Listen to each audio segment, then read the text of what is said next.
In the last video, the network made a guess, and a single number, the loss, told us how wrong it was.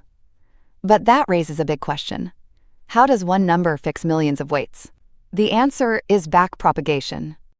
Training is just a loop with 4 steps. First, the forward pass, where the input flows through and the network makes a guess. We saw that already. Then we measure the loss, how far the guess was from the truth. Now the new parts. The backward pass, which sends the error back through the network, and the update, which nudges every weight to do a little better. Then we repeat again and again. This whole video is really about those 2 new steps. Here is the heart of the problem. On one side, we have the loss, a single number. On the other side, millions of weights. Each weight is just one little knob. For each knob, we want to answer one question.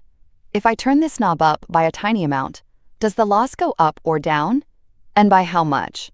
That answer for one weight is called its gradient. The gradient is just sensitivity. A big gradient means this knob matters a lot right now. A gradient near 0 means it barely matters. So how do we get that answer for every weight at once? We let the error flow backward. Remember the forward pass. The input lights up the network from left to right. Backprop does the mirror image. We start at the loss on the right and push the error backward from right to left. As the error travels back, every neuron and every weight gets told its own share of the blame. That share is exactly the gradient we wanted. One backward sweep, and every weight has its answer. To see how the blame is shared, follow one weight to the loss. The weight W changes the sum Z. The sum changes the activation A. And the activation changes the loss L. It is a little chain. The chain rule says something simple. To know how the weight affects the loss, you just multiply the little effects along the chain, link by link, read it right to left. How the weight moves the sum, times how the sum moves the activation, times how the activation moves the loss. Multiply those 3, and you have the gradient for that weight. Let's make it real with actual numbers.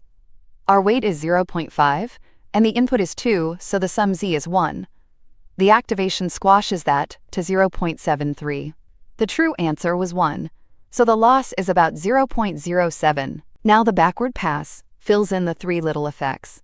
The loss reacts to the activation by minus 0.54. The activation reacts to the sum by 0.2. And the sum reacts to the weight by 2.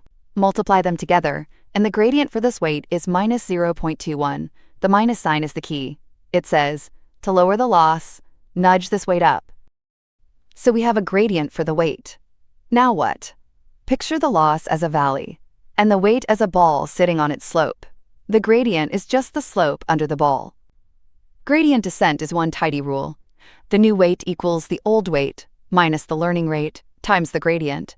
We step downhill, opposite the slope. The learning rate is the size of each step. Step by step, the ball rolls down toward the bottom, where the loss is smallest. Pick the learning rate too big, and the ball leaps past the bottom and bounces around. Too small, and it crawls forever. Getting it right matters a lot. Now scale this up. We just followed one weight, but the network computes the gradient for every weight in a single backward sweep.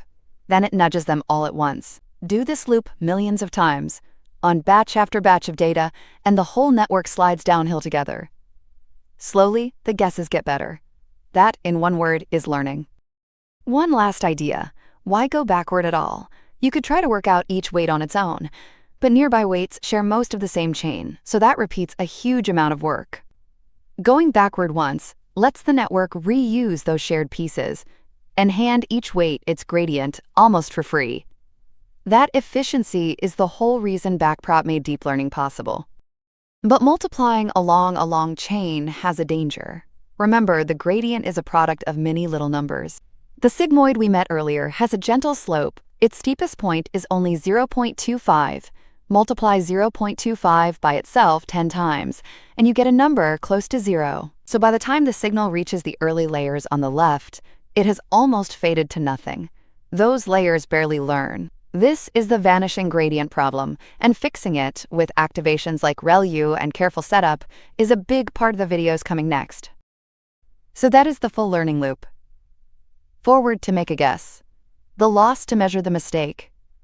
Backward to share the blame using the chain rule. and a small step downhill to improve. You now know how a network learns. Next, we will see how to make that learning actually work in practice and how to keep it from just memorizing the answers.